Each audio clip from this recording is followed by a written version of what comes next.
Good evening and welcome to the program. Well, Hong Kong is still reeling from the scandal that rocked its horse racing world. Tonight, a look at the industry and the attempts abroad to get Hong Kong punters to bet outside the territory. But first, we examine how the territory's racing industry has developed a reputation all its own, and why many aren't surprised by the recent race fixing and illegal gambling that have tainted the sport and eroded confidence in the whole system. But as Inside Story's Craig Leeson is about to tell us, don't expect any more major shakeups, especially at the top. He talks to those who believe the ones who are really pulling the horses aren't the ones riding them.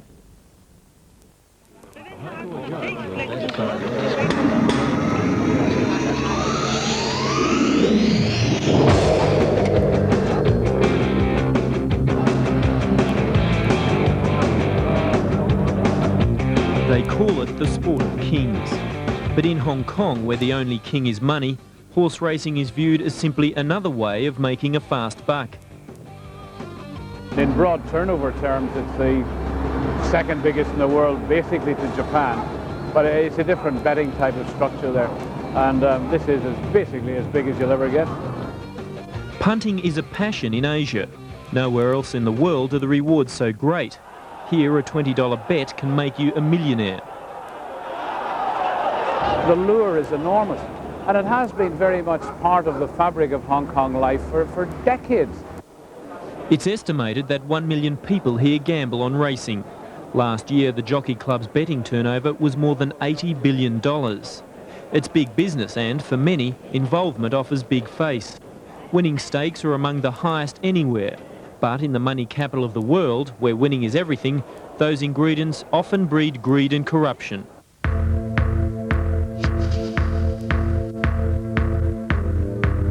It's being touted as Hong Kong's biggest racing scandal.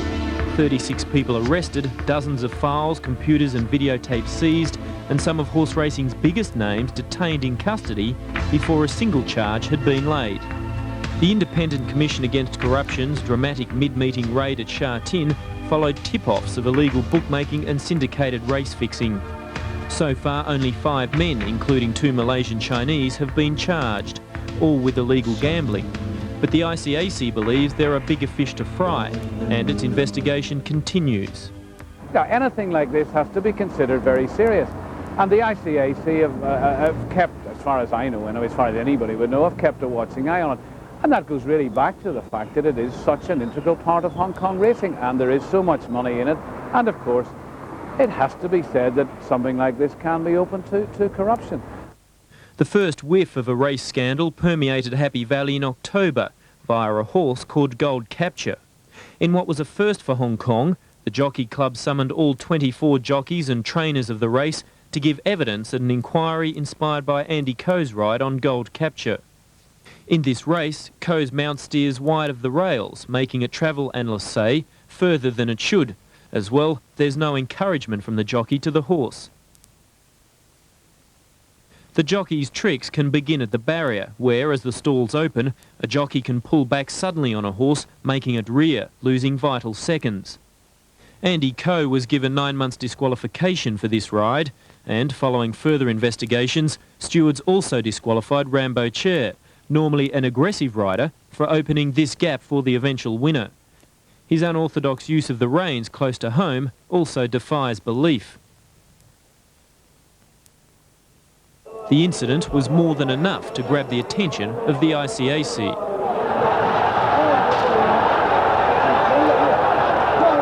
Well, my years as a former racing editor have once again proven fruitless. But for those punters who do take their gambling seriously, Hong Kong racing's biggest scandal is far from encouraging. For those within the industry, the ICAC's latest bust comes as no surprise.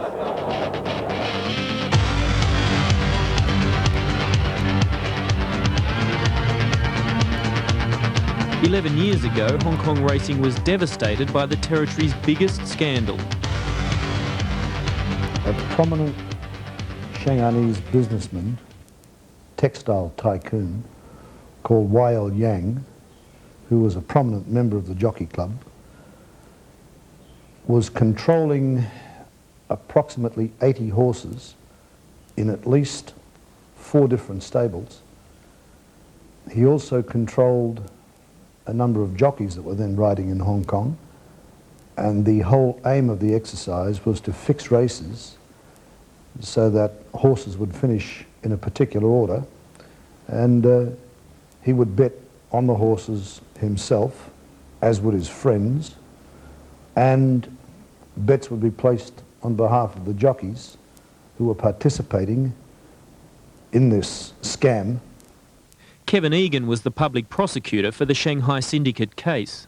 I remember the morning that the story broke, the headlines screamed, crime fighters extraordinaire, that's the ICAC, crime fighters extraordinaire sweep across colony and arrest 50 in dawn raids. What effectively happened was they arrested all these people and they got everyone back to ICAC headquarters, where I understand there was absolute chaos. The result was that 4 jockeys, little more than stable riding boys and considered minor players in the race fixing, were convicted. The ringleaders, including Australian jockey Rod Staples, were granted prosecution immunity for turning Crown witness. It really was a little bit farcical in that regard. Staples was smart enough to realise that a way out of his predicament was to become a Crown witness, and that's what he did. As did Wai Yang's right-hand man, a former police officer called Eddie Ao Yeung. He became a witness. I mean, all the crooks were witnesses. Wai Yang produced medical evidence to say he had but weeks to live. He received a suspended sentence and a hefty fine. Today, he's very much alive and reportedly playing seniors Davis Cup tennis. The late mail on this latest scandal is that it could prove to be as big as the Shanghai Syndicate. The difference with this fix, say ICAC insiders, is the suspicion that direct control of the fix has come not from Hong Kong, but from Chinese interests. Despite the large number of arrests, the only charges laid have been for illegal bookmaking. Thinking, well, that's an everyday occurrence here. And you pick up the newspaper every second day after a race meeting, somebody's been nabbed in a flat somewhere and having, taken bets. I mean, that's hardly big news. I think what may come on from that is going to be much, much more significant. The turnover from illegal bookmaking is almost as big as the jockey clubs. In the jockey club's annual report, the chairman's concerns are somewhat prophetic. It requires reiterating that illegal bookmaking not only causes a loss in revenue to government, but also leads inevitably to other criminal activities. But in a sign that this scandal runs much deeper than simply illegal bookmaking, the Jockey Club has suspended 10 people, including 2 trainers, 5 jockeys and the club's 2 paid televised race presenters. The concern about jockeys again being involved in race fixing has prompted the Jockey Club to cancel all future local riders' events. It seems to be almost cyclical in Hong Kong, because I can go back a long time. And I mean, I remember in amateur racing when they had novice races, the first race in the programme, well, I mean, that was just a joke. I mean, you know the right people, you almost got the right result, 1, 2 and 3. That went. Professional racing came in, then we had apprentice races.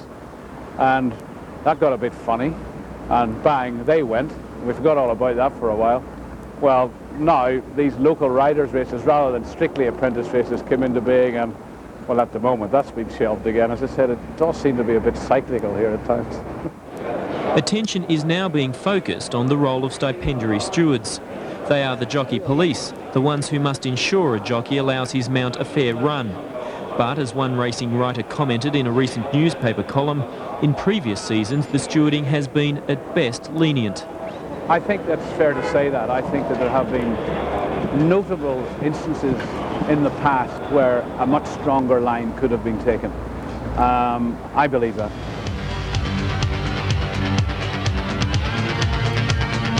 In the past, stewards have been roundly criticised, especially by locals, for being lenient towards international riders with big reputations. Early last year, ace Irish jockey Mick Kinane was questioned by stewards for allegedly not trying hard enough on Benji in the World Channel Stakes. He was excused when he explained to stewards that the horse pulled up lame. Benji was transferred to another stable and went on to win his next 4 races. The reputation of the Jockey Club stipendiary stewards now rests with the new chief, Clinton P. Pitts Jr. The American agreed to an interview with Inside Story about his new role, but was muzzled by the club's information office. Indeed, we requested interviews with many senior officials, including the CEO Lawrence Wong and the Director of Racing Philip Johnston, only to be told the club had nothing to say during the current inquiry.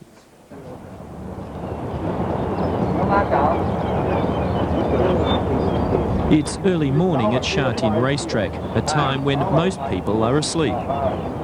When I came here, it was the up-and-coming place in the world.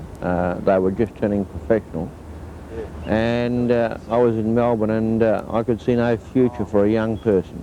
Whereas in Hong Kong, the turnover of tote and everything was just enormous, you know. Bruce Hutchison has been at work for several hours. Almost every day since he first came to Hong Kong 19 years ago, he's risen at 4 in the morning to prepare his 32 horses. He's seen Hong Kong racing go through a myriad of changes, from amateur to professional, and this current scandal comes as no surprise. When I first came here, I can remember a chap from Melbourne that had run second in 2 Melbourne Cups, a chap called Ray Setchers. And he was here a year before I got here, and he explained to me, every race here is like a Melbourne Cup. They bet as much here on a normal race as you do on a Melbourne Cup. So the pressure here is so great on jockeys and trainers. Like most long-time trainers, he believes the inquiry can only have a beneficial effect on racing in Hong Kong. It's showing to the public that they're cleaning it up. They won't allow it to get a foothold and become corrupt. Anywhere in the whole world, in any sport, wherever there's money involved, gambling is involved, even casinos, you'll always try and get someone who will try and defeat the system. Jeff Lane helped the Jockey Club change from amateur to professional racing 25 years ago and, as such, has seen scandals come and go.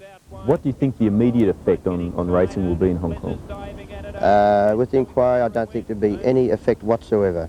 The local people put that behind them. It's only a matter of 10 days, 2 weeks ago. They don't think about that. All they're thinking about is racing here on Saturday and Monday and what's going to win the races then.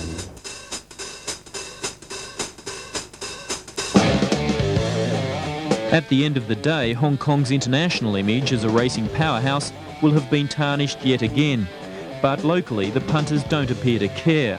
After news of the scandal broke, betting turnover for the Gold Cup meeting was $1.3 billion, virtually unchanged on the previous meeting. Industry observers, however, are being more cautious. Experts are hesitant to call this latest scandal another Shanghai syndicate affair. But with one more lap to go, they're waiting to see whether the ongoing ICAC investigation will result in any further falls at the turn.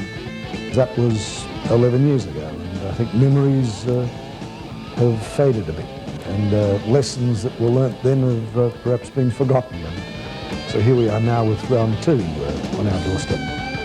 And it seems, from what I know of it, to be very similar to round 1.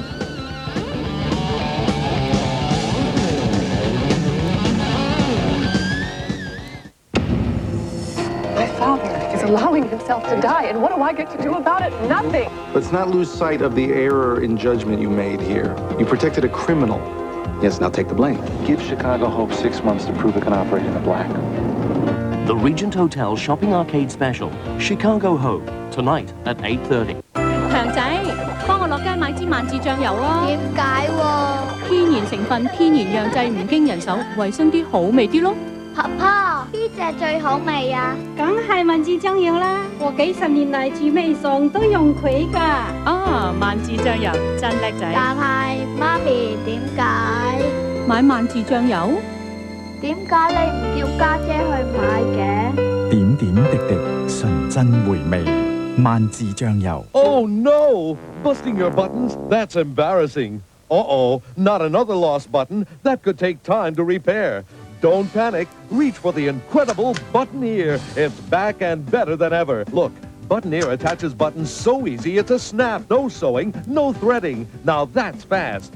Buttoneer works on every type of button. Gentle enough for fine silk, yet powerful enough to work on this wool coat. Best of all, Buttoneer fasteners look like thread, but wear much better than thread. Amazing! In fact, with a Buttoneer, you'll never lose another button again. Humiliated by that fallen hem? It's the buttoneer to the rescue. Hem skirts and slacks in seconds. Lost a button with no time to spare? No problem. Just reach for the buttoneer. You can attach anything. Repair rips and tears in seconds. Turn an ordinary outfit into a stunning designer suit for a fraction of the cost. Add fun, fancy designer buttons to vests, bags, even sneakers. You can add an applique, hem drapes, and more. Don't waste precious time struggling to thread a needle. The buttoneer is always ready for those last-minute emergencies. You won't believe you've ever lived without it. Now you can repair a tear, tack up a hem, and pop on a button so fast it's magic. With a revolutionary new buttoneer, you get 50 fasteners and 40 colored buttons. Look again. Does it make sense to struggle like this? When finally, with a buttoneer, you can easily put buttons on everything you wear. Order today. Ordering the original buttoneer couldn't be easier. Call 183-3322 now. Our operators are standing by to take your orders. The new and improved original buttoneer costs only $353. That's right, only 353 Hong Kong dollars for this revolutionary new buttoneer. Plus 50 fasteners and 40 colored buttons. That number again, 183-3322. Now available around the world from Interwood. No more games. Just get to the point. Say what you mean. Do what you say. Get off your high horse. And rock on. Tonight at 9:25. Rock On is sponsored by Rock Records.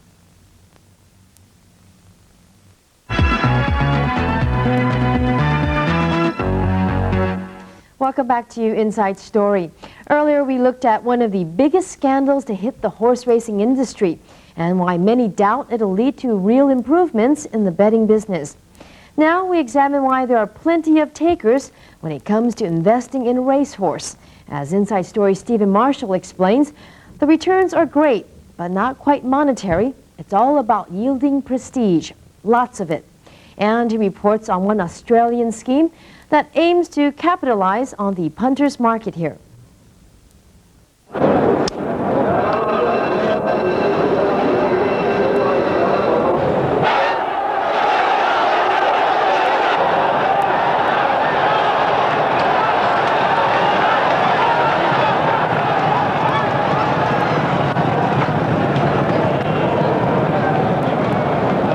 The complex sport of horse racing has two simple results. You either win or lose, and statistics prove local punters and racehorse owners have one thing in common. They receive a poor return for their investments.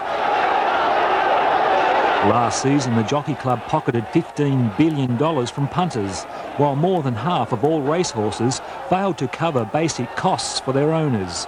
But for their money, racehorse owners receive one of the territory's most sought-after commodities.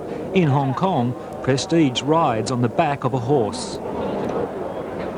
There is a tremendous advantage of businessmen such as myself taking overseas guests who have never been racing before, take them to Happy Valley or to Sha Tin, and they're just overwhelmed by the facilities there, the food, the atmosphere. The only drawback is that when they try to go racing overseas in another jurisdiction, they're a little bit disappointed when they compare it to Hong Kong, because the Jockey Club really goes out of its way to make the facilities so special here. Daniel Ziegel has followed his parents' footsteps onto the VIP racing circuit. Back in the Shanghai days, they were actively involved in horse racing there, and they carried through after in 1949 they came down. Actually, they came down in 1947 to Hong Kong and started getting involved with the Jockey Club in 1948 here and started racing. And I guess I just inbred in myself. This was my first cup winner here. I won the Pierce Memorial Cup, and it's really quite a thrill to be a first-time owner and to have a first-time cup as well. That thrill is now harder to come by. In the past decade, the number of local horse racing owners, partnerships and syndicates has jumped by 54%, all in accordance with the iron rule of the Hong Kong Jockey Club. The Jockey Club has absolute control over racing in Hong Kong. It decides which horses from around the world can race here and also decides who can train, ride and own them. Well, it's not as easy as that as if it were in Australia or in America, where you can just buy a racehorse, contact a trainer, enter the horse and say train the horse and race. In Hong Kong, it's a completely different game. First of all, you have to belong to the jockey club itself. And the jockey club it's not an easy task to become a member of the jockey club. But once you're a member of the jockey club, then you have to apply to become a member, to become a horse owner. And it's a long, lengthy procedure. There's many, many people who have been a member of the jockey club long before you have joined, who have applied for a horse and reapplied and are still waiting for that permission. Last season, just under 1,200 horses pounded the turf in Hong Kong, with nearly 70% winning part of the jockey club's $347 million prize pool.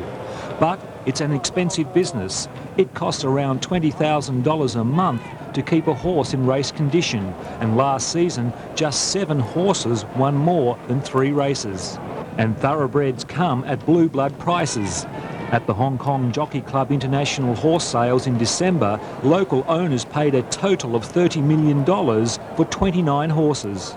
Very, very few people go into horse racing with the idea that to own a horse and race it in Hong Kong, at the end of the day, you will make money. The pursuit of prestige and possible celebrity status is a gamble many are prepared to pay for. And last season, the Hong Kong Jockey Club hand-picked 857 owners, partnerships and syndicates. And I presume in certain respects they would like to have the best people in Hong Kong. Exclusive, yes, I would say it's pretty exclusive to be allowed to race horses in Hong Kong. But some owners are racing outside Jockey Club rules and are under investigation by the ICAC and the Jockey Club inquiry into race fixing. Every time I have an overseas guest, they always ask me this one question: are the races in Hong Kong fixed? And I can only honestly tell you that as far as I know, no, they're not. Do you expect the Jockey Club to have more stringent measures on who can own a racehorse in Hong Kong? I think so. I think the Jockey Club will have to take necessary action to review the ownership of horses again and to make sure that the people who are applying are genuine owners and not just applying on behalf of somebody else, as what happened back in 1986. While the Hong Kong Jockey Club is combating its threat from within, it also faces a possible challenge from overseas. Our betting turnover is, without doubt, the envy of many wagering and gaming operations around the world. And some of these operators are trying all possible means to attract some of this turnover out of Hong Kong. One bold plan has already left the starting gates, and it comes from a country that has strong links with Hong Kong racing, providing the territory with some of its leading horses, trainers, jockeys and administrators. Under the banner of Teletrack, an Australian consortium plans to win 6% of the lucrative Asian gambling market by beaming privately owned night racing throughout Asia on pay television. Teletrack proposed to construct 6 tracks, 2 in South Australia, 3 in Victoria and 1 in Tasmania for galloping racing at night time. The plan is to have 7 races at each track on 6 nights of the week.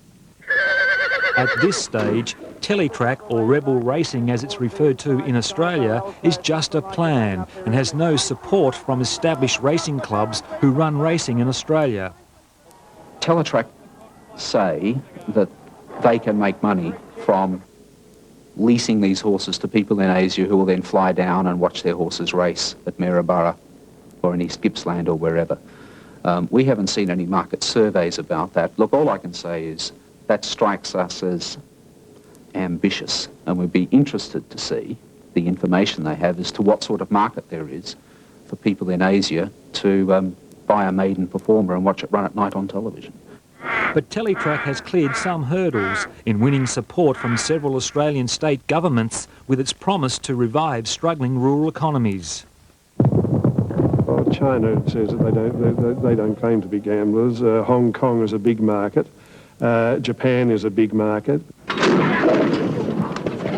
We have a lease plan that we believe will generate 7,500 new owners into the Australian market, and they will be, from our television audience, international owners coming into Australia. People who make up the mass of punters here are not going to give a damn about racing somewhere in the outback in Australia. I just think it's nonsense. As far as Hong Kong is concerned, I'm not saying that it won't, you know, they might pick up good business in Taiwan or somewhere there isn't racing, and they get the opportunity. I don't know, India or somewhere like that as well, where they race more restrictively. But when you can get top-class racing here twice a week, and you know all the horses, all the people and all that information, you're not going to be betting on that. The Hong Kong Jockey Club declined an invitation to discuss the possible effects rebel racing may have on Hong Kong. But it's clear from its annual report it's already jockeying for position to protect its monopoly. The effect of such foreign competition may not be felt at this stage, but unless the club has the full support of government and is permitted to take preemptive action, Hong Kong's racing may not be able to withstand these new overseas threats. That may be Jockey Club code for setting up a racing circuit linking Hong Kong, Macau and China. You could have a little racing circuit around here that there'll be racing in Hong Kong, racing in Macau and racing in China, and it'll all open up that we can travel with our horses, with the thoroughbred, and race up there and for the big races. And as I say, that may be 10, 15, 20 years away, but I can picture that happening. That report by Stephen Marshall. Here's what's in store.